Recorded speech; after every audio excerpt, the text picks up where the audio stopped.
எப்படி தேர்தல் அரசியலில் வெற்றி பெறணுங்கிறதுல வந்து ரொம்ப உறுதியாக இருப்பார். ஸோ அவர்கிட்ட இருந்து தான் வந்து லேர்ன் பண்ணது தான் ஒரு ஸ்ட்ராங்கான ஒரு பேஸாக நான் நினைக்கிறேன். லக்ஷ்மி செராமிக்ஸ் எக்கச்சக்க கலெக்ஷன்ஸ், எல்லாமே ரெடி ஸ்டாக். விவே நேஷனல் பிளாஸ்டிக் சேர்ஸ், உடலுக்கு ரெஸ்ட், சேருக்கு பெஸ்ட். மெட்வே ஹாஸ்பிட்டல்ஸ், ஆரோக்கியத்திற்கான சிறந்த வழி. எந்த பிரச்சனைனாலும் வரேன் தன்னுடைய உறுதியான தன்மையில் இருக்கும் பொழுது இந்த விழா வந்து நடந்து முடிக்கும் பொழுது அப்போ வந்து ஒரு ஒரு பெரிய ஹேக் கொடுத்துட்டு யுவர் ராக் மேன் அப்படின்னு சொன்னார். திரு ஸ்டாலின் அவர்கள் லீடர் நான் சொல்லுவேன். நான் கேம்பெயின் அப்போ எப்படி தேர்தல் அரசியலில் வெற்றி பெறணுங்கிறதுல வந்து ரொம்ப உறுதியாக இருப்பார். ஸோ அவர்கிட்ட இருந்து தான் வந்து திமுகவுடைய 3 எலெக்ஷன்லேருந்து லேர்ன் பண்ணது தான் ஒரு ஸ்ட்ராங்கான ஒரு பேஸாக நான் நினைக்கிறேன். அண்ணன் இந்த நடந்து முடிஞ்ச எலெக்ஷனில் நீங்கள் யோசிச்சுக்கோங்க, அவர் பிரைம் மினிஸ்டர் கேண்டிடேட் கிடையாது. ஒரு தொகுதியில் செலவு பண்ணுறதுக்கு 10 லட்ச ரூபா கூட பணம் கிடையாது. ஒரு பெரிய சினிமா நடிகரும் கிடையாது. அதை நம்பி 8% வந்து ஓட் பேங்க் வாங்கினது அவருடைய ஒரே ஒரு முகம் தான். அவருடைய கருத்து பேச்சுக்கான மக்களுடைய அங்கீகாரமாக பார்க்கலாம். இனிமே தலைவர் சொல்லுவார் கூட்டணி முக்கியம்னு சொல்லுவார். கண்டிப்பாக தலைவர் அவர்கள் வந்து சுட்டி காமிக்கிறாரு. அதே நான் சுட்டி காமிக்கும் போது இன்னும் பெரிய பிரச்சனை வருது. அது ஏன் தான் எனக்கும் தெரியல. அவர் இன்னும் தன்னை அதிகாரியாகவே நினச்சிக்கிட்டு இருக்காருங்கிறத நான் ஃபீல் பண்ணுறேன். தமிழ்நாட்டில் அவர் அப்பாயின்மெண்ட் பண்ணது வந்து ஒரு தவறான விஷயம். பிரதமர் மோடி அவர் நான் எவ்ரி 5 இயர்ஸ் அவரை பார்த்துக்கிட்டே இருக்கிறேன். சோசியல் மீடியாவுடைய தாக்கமாகட்டும், இவருக்கான தேர்தல் அரசியல் கூட கட்டமைப்பாகட்டும் அப்டேட் ஆகிட்டே இருக்கிறார். திரு எடப்பாடி பழனிசாமி நீங்கள் பிஜேபி கூட சேர்ந்தீங்கன்னா 10% 12% மைனாரிட்டி ஓட்டு முதல் நாளே எகென்ஸ்ட் ஆகிடும். ஆனால் அதையும் மீறி அந்த ஒரு கூட்டணியை ஏற்படுத்தி மைனஸாக 12% இருந்தாலும் கட்சியை வந்து ஒரு ஆர்கனைஸ்டாக கொண்டு போய் 33% வாங்கினது வந்து சாதாரண விஷயம் இல்லை. திரு ராகுல் காந்தி ஒரு நல்ல ஒரு பிரதம மந்திரி கேண்டிடேட். ஸோ பிரசாந்த் கிஷோர் என்னை தேர்தல் அரசியலில் ரொம்ப பக்குவப்படுத்தியவர்.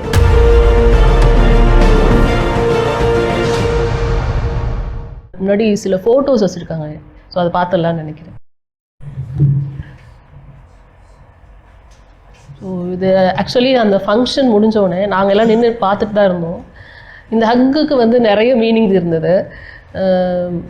என்ன காரணம்னு தெரியல, பார்க்குற சிலருக்கு வந்துட்டு அதுவும் எஸ்பெஷலி விஜய் அவர்களுடைய ரசிகர்களுக்கு ரொம்ப ஹாப்பியான ஒரு மூமெண்ட்டாகவும் இருந்ததுன்னு நினைக்கலாம்.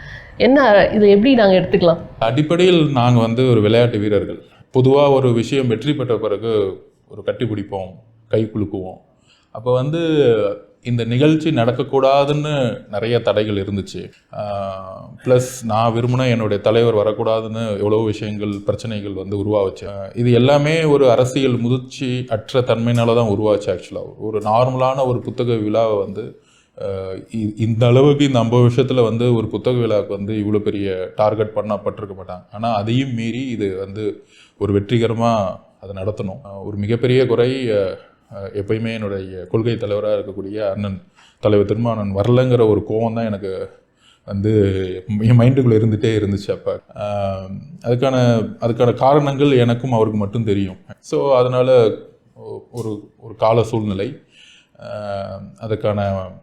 அதற்கான சுச்சுவேஷனை உருவாக்கக்கூடியவர்கள் வெற்றி பெற்றுட்டாங்க அப்படின்னு நினைக்கும் பொழுது இல்லை இவர் வந்து சகோதரர் விஜய் அவர்கள் வந்து நான் வரேன், எந்த பிரச்சனைனாலும் வரேன் அப்படின்னு வந்து அவர் வந்து தன்னுடைய உறுதியான தன்மையில் இருக்கும் பொழுது இந்த விழா வந்து நடந்து முடிக்கும் பொழுது அப்போ வந்து ஒரு ஒரு பெரிய ஹேக் கொடுத்துட்டு யுவர் ராக் மேன் அப்படின்னு சொன்னார். So coming to the point, இந்த ஃபோட்டோவில் பேச வேண்டிய விஷயங்கள் அதாவது ஒரு ரிலீஃப்டாக இருந்தது உங்களுடைய ஹக் பார்க்கும்போது. ஏதோ okay fine we did it அப்படிங்கிற மாதிரி இருந்தது. அதுக்கான விளக்கத்தை நீங்கள் கொடுத்தீங்க. ஸோ அதுக்கப்புறம் பேசுனீங்களா, இல்லை இந்த புத்தக வெளியீட்டு விழாக்கு வர வைக்கிறதுக்காக நீங்கள் பேச்சுவார்த்தை நடத்துனீங்களா? அப்போ ஏதாவது பேசுனீங்களா? என்ன பேசுனீங்க விஜய் அவர்கள்கிட்ட தெரிஞ்சுக்கலாமா? பொதுவாக அழைப்புதல் கொடுக்கறதுக்கு புரோட்டோகால் படி விகடன் குழுமும் நானும் போயிருந்தோம். அப்போது பேசிகிட்டு இருந்தோம். அவர் வந்து அவருடைய மைண்டு வந்து என்னென்னா ஒரு நல்ல கவர்மெண்ட் கொடுக்கணும், ஒரு ஈக்குவாலிட்டியான சமூகத்தை ஏன் உருவாக்கணும். நான் சொல்லிட்டு இருந்தேன், இதேமாதிரி உங்கள்கிட்ட பேசின மாதிரியே காலேஜில் இருந்து எலக்ட்ரல் பாலிட்டிக்ஸில் என்னென்ன பிரச்சனைகள் வரும், ஒரு நம்ம நல்லவர்களாக இருக்கிறதோட ஒரு கட்டமைப்பு வேண்டும், ஒரு கட்சி கட்டமைப்பு. அந்த கட்சி கட்டமைப்பில் இருக்கக்கூடிய தொண்டர்களாகட்டும் இல்லை பொறுப்பாளர்களாகட்டும் எல்லாமே வந்து ஒரு கொள்கை ரீதியாக நம்ம வந்து கனெக்ட் பண்ணியிருக்கணும். ஒரு அதிகாரத்துக்கு வரப்போகிறோம் அப்படிங்கிற ஒரு கனெக்ட்னால வந்து ஒரு கட்சியை வந்து நம்ம வந்து என்றைக்குமே வந்து நெடுங்காலம் கொண்டு போயிட முடியாது அப்படிங்கிறது என்னுடைய தாட்ஸ் வந்து அவர் வந்து நல்லா லிசன் பண்ணார். ஆக்சுவலாக அந்த அந்த லிசனிங் கெப்பாசிட்டி அதிகமாக இருந்துச்சு அவருக்கு. சொன்ன கட்சியுடைய வெற்றிங்கிறது ஒரு ஐடியாலஜிக்கல் வெற்றியில் தான் முடியும். பணமோ இல்லை வந்து ஒரு அதிகாரத்துக்கு வரப்போகிறோமோங்கிறது மட்டும் உடைய உணர்வுகளால் வரக்கூடிய ஒரு தொண்டர்களால் எதுவுமே செய்ய முடியாது. அப்போ அந்த ஐடியாலஜிக்கல் வாரை வந்து நீங்கள் வந்து கருத்தியல் தலைவராக வரத்துக்கான பணியை நீங்கள் வந்து ஃபீல்டில் செய்யணுங்கிறத நான் என்னுடைய கருத்தை பதிவு பண்ணேன். அதை வந்து அதை அக்செப்ட் பண்ணார் அவர். நீங்கள் சொல்கிறது கரெக்டு அப்படின்னு அக்செப்ட் பண்ணார். திரு ஸ்டாலின் அவர்கள் லீடர் நான் சொல்லுவேன். நான் கேம்பெயின் அப்போ தளபதி ஸ்டாலின் அவர்கள் 2015-2021 வெற்றி பெற்று வரைக்கும் அவரோட இருந்த ஒரு மிகப்பெரிய பயணம். ஒரு வருஷம் 2 வருஷம் அமைதியாக அப்சர்வ் பண்ணிகிட்டே இருப்பார். நம்மளுடைய நோக்கம் என்ன, எந்த அளவுக்கு அரசியலுடைய மக்களுக்கு பற்றி எந்த அளவுக்கு புரிஞ்சுக்கிட்டு இருக்காங்க, கொள்கை ரீதியாக எந்த அளவுக்கு வந்து அண்டர்ஸ்டாண்ட் ஆகிருக்காங்க அப்படிங்கிறதுலாம் ஒரு விஷயத்தை பார்த்த பிறகு ஒரு ஆப்பர்ச்சுனிட்டி வந்து 2018-19 எனக்கு கொடுத்தாரு. ஆக்சுவலாக ரொம்ப லிசன் பண்ணுவார். இப்போ நான் வந்து ஒரு கருத்துக்கள் எனக்கு தோணுது அப்படின்னா 1 மணி நேரம் பேசினாலும் அமைதியாக லிசன் பண்ணுவார் ஆக்சுவலாக. ஆனால் அதுக்கு ரிப்ளை கொடுக்குறது பார்த்திங்கன்னா 5 மினிட்ஸ் தான் ரிப்ளை கொடுப்பார் ஆக்சுவலாக.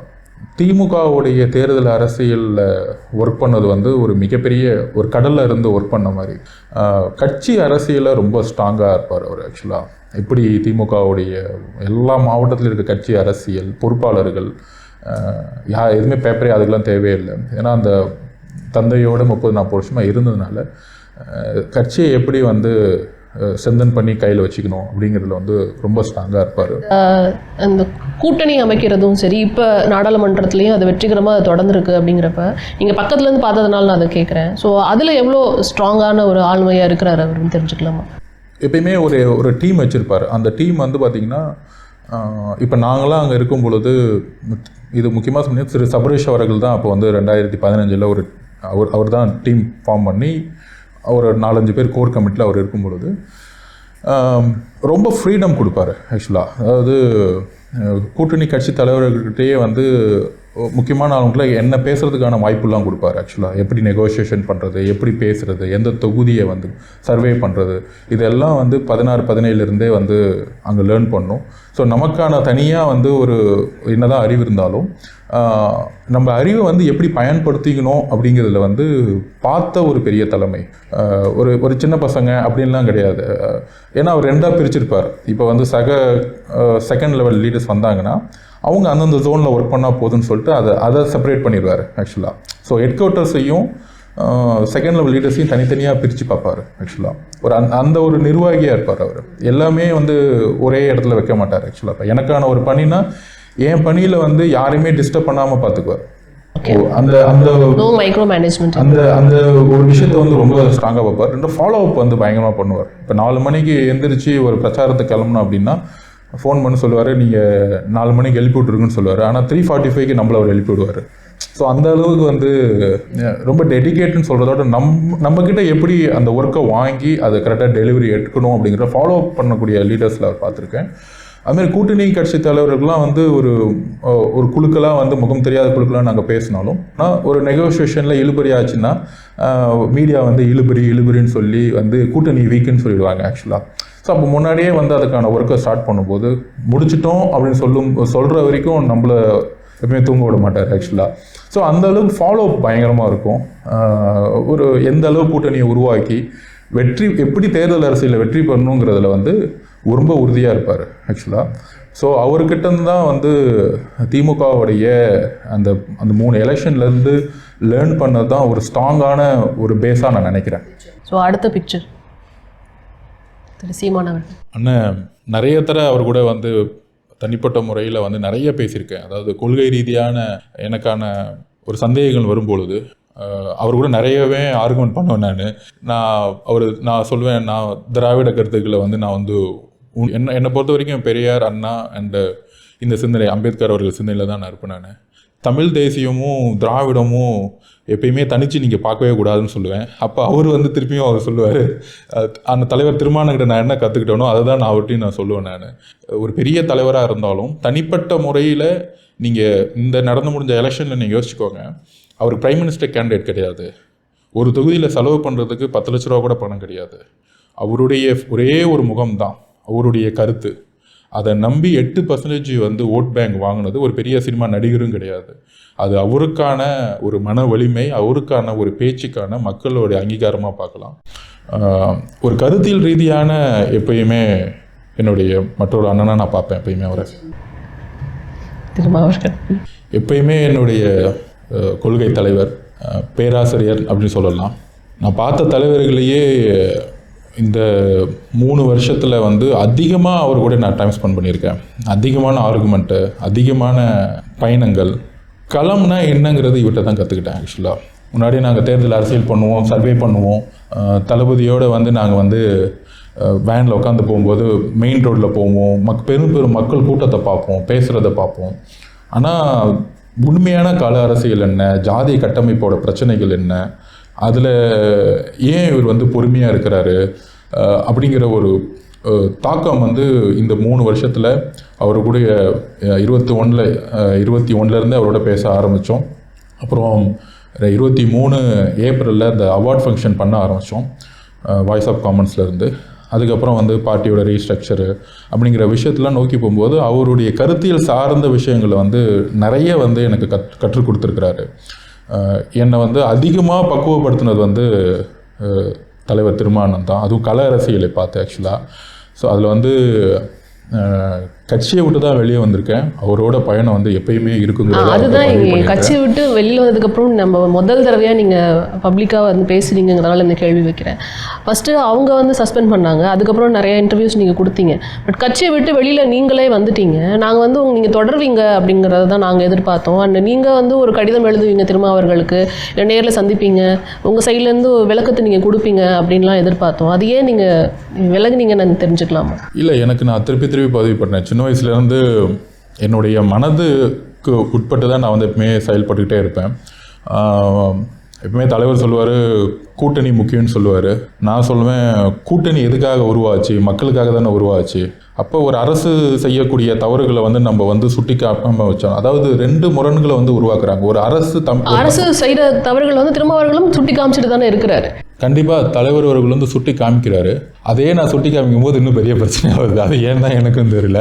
நான் 2 ட்வீட் தான் போட்டேன், 2 இன்டர்வியூ தான் கொடுத்தேன். இந்த 2 ட்வீட்டில் வந்து பார்த்தீங்கன்னா நான் வந்து யார் பேரையுமே குறிப்பிட்டது கிடையாது. நான் வந்து தனிப்பட்ட தாக்குதல்களையோ, இல்லை ஒரு அமைச்சர் பெயரையோ, இல்லை ஒரு முதல்வர் பெயரையோ, இல்லை ஒரு கட்சியோட பெயரையோ நான் வந்து சொன்னதே கிடையாது. ஒரு கட்சியை ஆளுங்கட்சியாக கொண்டு வரணும், அதிகாரத்துக்கு கொண்டு வரணும், அதுக்கான தேர்தல் அரசியல் செய்யணும். எதிர்கட்சியாக இருக்கும் பொழுது அரசு செய்யக்கூடிய தவறுகளை நம்ம சுட்டி காமிக்கிட்டே இருக்கும். இதுதான் என்னுடைய பயணம் ஆக்சுவலாக. நிச்சயமாக நாங்கள் அது மட்டும் இல்லாமல் அவர் பொதுவெளியிலையும் சரி, நிறைய இடங்களில் செய்தியாளர் சந்திப்பில் பேசும்போதும் சரி, ஒரு சாஃப்ட் கார்னர் அவங்க மேலே இருக்கிற மாதிரியே இருக்குது. ஸோ வந்து மறுபடியும் சேர்வதற்கான வாய்ப்பு இருக்கா? ஏன்னா நீங்கள் அவரோட வழியில் தான் பயணிக்க போகிறேன் அப்படின்னு சொல்கிறீங்க, ஆனால் கட்சியிலேருந்து விலகி இருக்கீங்க. அவரும் வந்து உங்களை எங்கேயுமே வந்து விட்டு கொடுக்காம தான் பேசிட்டு இருக்காருன்னு பார்க்கும்போது தெரியுது. அது ஏன் அப்படிங்கிறதும் தெரியல. நான் அவர் விட்டு பிரிவே இல்லையே ஆக்சுவலாக. அரசோடைய தவறுகளை சுட்டி காமிக்கும் போதும் அவர் என்ன தவறுன்னு சொன்னதும் கிடையாது ஆக்சுவலாக. ஆனால் இன்றைக்கி இருக்கிற மீடியா உலகம் வந்து அது வந்து ஒரு கூட்டணிக்கு எதிராக பேசுகிற மாதிரி சொல்லும் பொழுதும் பக்குவமில்லாத ஒரு தலைவர்கள் வந்து பேசக்கூடிய ஒரு விஷயமும் அவர் வந்து பாதிப்படும் பொழுது இல்லை அவருடைய தலைமையை கிரெடிபிலிட்டி கொஸ்டின் கேட்குது. என்ன கிரெடிபிலிட்டி கொஸ்டின்னா, இப்போ என்னுடைய ஜனநாயக உரிமையை நான் பேசணும்னு நினைக்கிறேன், இல்லை நான் பேசணுன்னா அது வந்து இல்லை இது வந்து தலைவர் திருமாவளவனுடைய கருத்தை வந்து அவர் சொல்லாமல் இவர் சொல்லி சொல்ல வர்றான்னு ஒரு மீடியா வந்து பண்ணி, இல்லைன்னா இல்லை அவரையும் மீறி இவர் பேசிட்டாருன்னா அவரோட லீடர்ஷிப் மேலே இவர் பேசுகிறாராங்கிற ஒரு விவாதங்கள்லாம் உருவாகும் பொழுது அது எனக்குமே வந்து நான் பேசின கருத்துக்கள் என்னுடையது. அதுக்கான இப்போ நான் என்ன பேச வச்சுட்டு அவர் பார்க்குறதுக்கான தலைமைத்துவம் அவருக்கு கிடையாது. அவருடைய மனசில் பேசுகிறத எப்போ வேணால் பேசுவார்.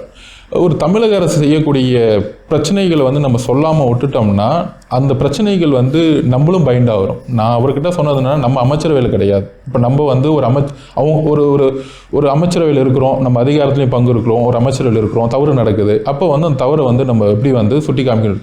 நம்ம எந்த தவறும் செய்யாமலேயே விமர்சனங்கள் நம்ம மேலே ஏன் வருதுன்னா தமிழக அரசு செய்யக்கூடிய பிரச்சனைகள்னால நம்ம மேலே விமர்சனம் வருது. அப்போ தமிழக அரசு வந்து செய்யக்கூடிய பாலிசி ஃபெயிலியர்ஸை நம்ம சொல்லி ஆகணும், அவங்க அதை சரி செய்யணும். அதுதான் ஜனநாயகம். அப்போ எதுவுமே சரி செய்யப்படலை. இப்போ போன வாரம் கூட 21 பேர் எஃப்ஐஆர் பதிவு பண்ணாதுன்னா அப்போ ஒரு கோவங்கள் வந்து கட்டுப்படுத்தி அமைதியாக இருந்தால் எனக்கு வந்து அடுத்த ஒரு போஸ்டிங் கிடைக்கும், எம்எல்ஏ ஆக முடியும், எம்பி ஆக முடியுங்கிற ஒரு அந்த தேர்தல் அரசியலுக்குள்ளே நான் போகாமல் இருக்கிறது பெட்டர்னு எனக்கு தோண ஆரம்பிச்சிச்சு எனக்கு அந்த மாதிரி. ஸோ அப்போ நான் வந்து எனக்கு அவருக்கு முரண்பாடு கிடையாது. அவருடைய லீடர்ஷிப்போடைய கிரெடிபிலிட்டியை கொஸ்டின் கேட்கும் பொழுது அமைதியாக நானே வந்து அமைதியாக இருந்தால் எம்எல்ஏ சீட் கிடைக்கும், ஒரு அமைச்சர் ஆக முடியும் அப்படிங்கிறது அவருடைய பாலிசி என்றைக்குமே கிடையாது. அவர் அப்படி இல்லவே இல்லையே. ஸோ கொள்கை ரீதியாக நம்ம வந்து வேற விஷயத்துல இருந்தாலும் தேர்தல் கூட்டணிக்காக தான் நம்ம வந்து இருக்கோம் அப்படிங்கிறத இப்போது அவர் சொல்ற ஒரு பாயிண்ட்.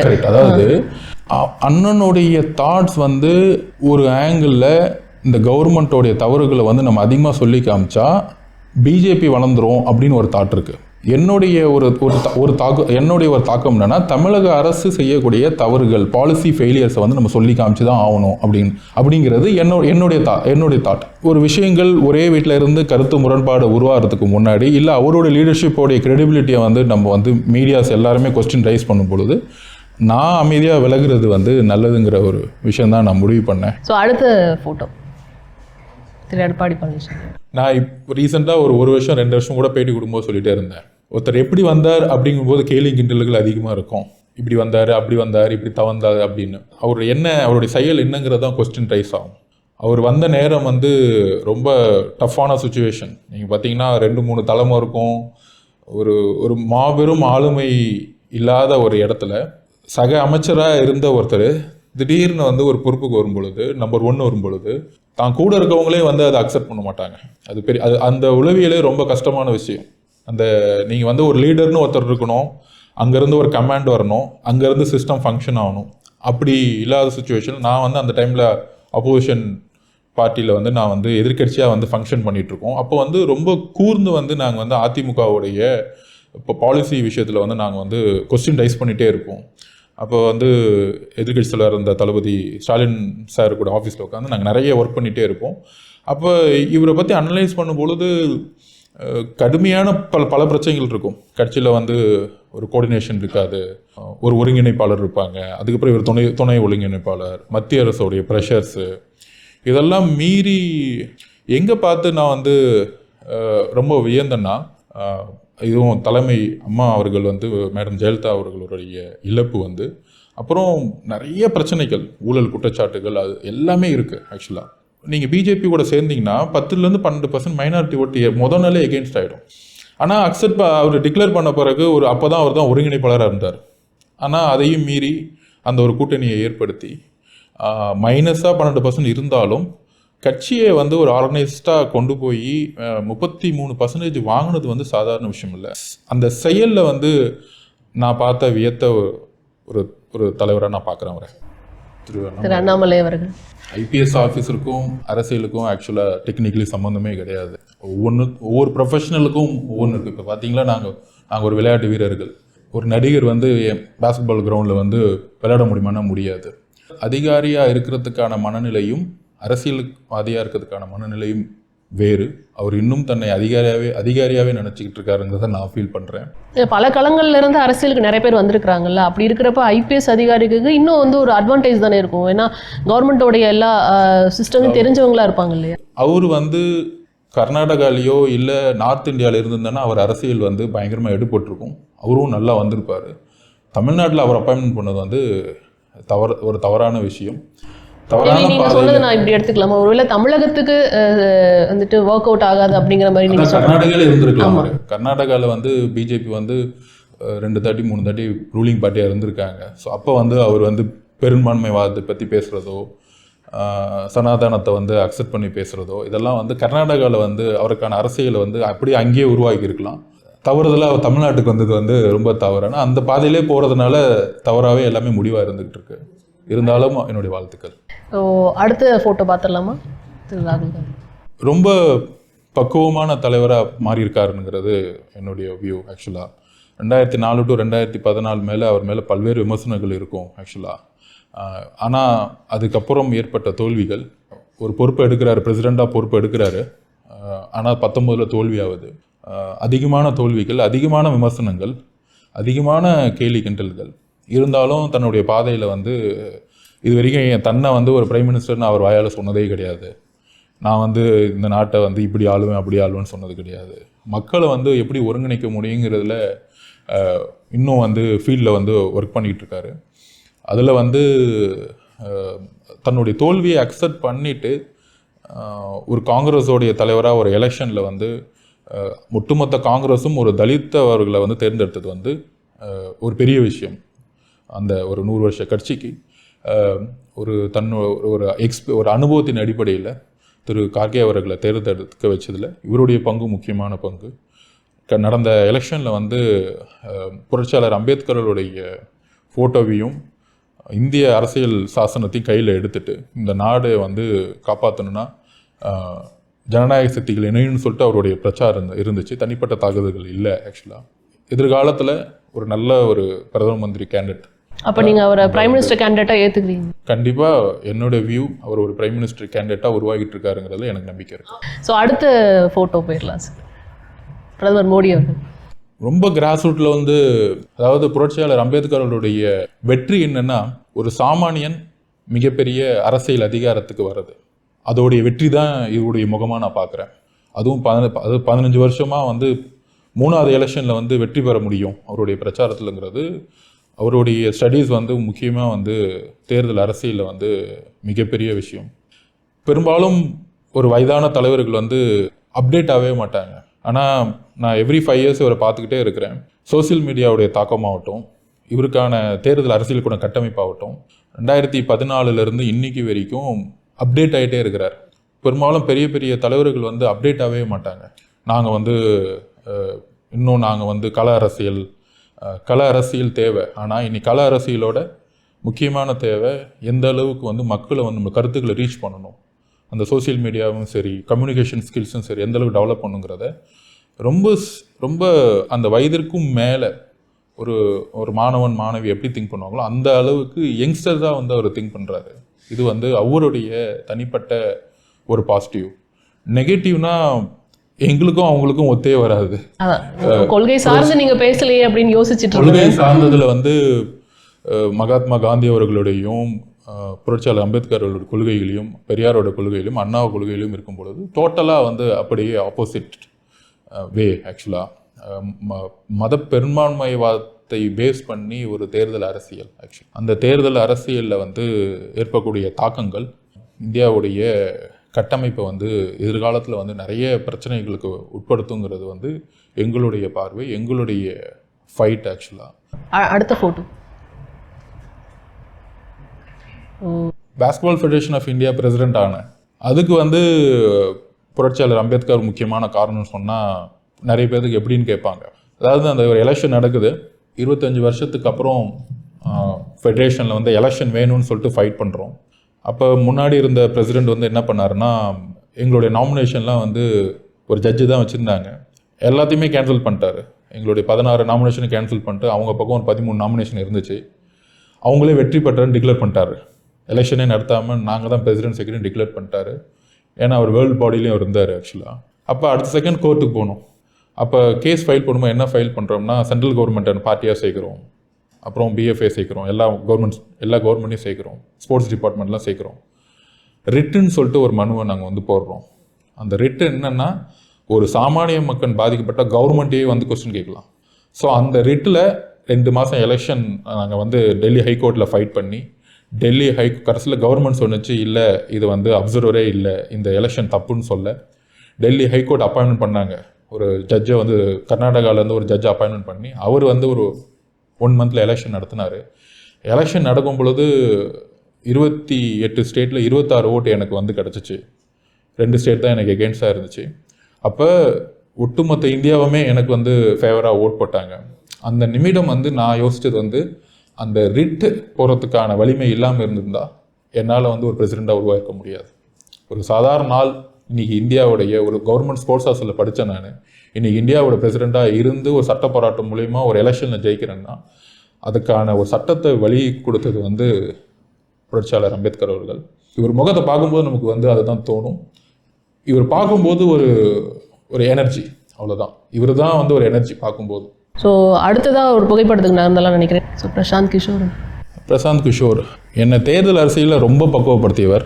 2014 திரு மோடி அவர்களுடைய கேம்பெயினை வந்து இந்தியா ஃபுல்லாக உருவாக்குனது வெற்றி பெற்றது ஒருத்தர் தான். அதாவது இந்தியாவுடைய எலெக்ஷன் சிஸ்டம் வந்து நீங்கள் 2014க்கு முன்பு 2014க்கு பின்புன்னு வந்து நம்ம உருவாக்கலாம். 13 மாதத்துலேயே ஒரு ஸ்ட்ராங் மெஜாரிட்டி கவர்மெண்ட்டை கொண்டு வரதுக்கு இவருடைய முக்கியமான பங்கு இருந்துச்சு. அன்றைய காலகட்டத்தில் மெஜாரிட்டி யாருக்குமே கிடைக்கல. 1984லேருந்து உங்களுக்கு 2014 வரைக்கும் யாருக்குமே மெஜாரிட்டி கவர்மெண்ட் கிடைக்கல டெல்லியில். ஆனால் இவருடைய முக்கியமான கேம்பெயின் தான் ஒரு மெஜாரிட்டி கவர்மெண்ட்டை வந்து உருவாக்குச்சுன்னு சொல்லலாம். அந்த அளவுக்கு கம்யூனிகேஷன் ஸ்கில்ஸை வந்து கொண்டு போய் சேர்த்தாரு. இந்தியாவோட எலெக்ஷன் சிஸ்டத்தோடைய காட்ஃபாதர்னு அவர் சொல்லலாம். லக்ஷ்மி செராமிக்ஸ் எக்கச்சக்க கலெக்ஷன்ஸ் எல்லாமே ரெடி ஸ்டாக். விவே நேஷனல் பிளாஸ்டிக் சேர்ஸ் உடலுக்கு ரெஸ்ட், சேருக்கு பெஸ்ட். மெட்வே ஹாஸ்பிட்டல்ஸ் ஆரோக்கியத்திற்கான சிறந்த வழி.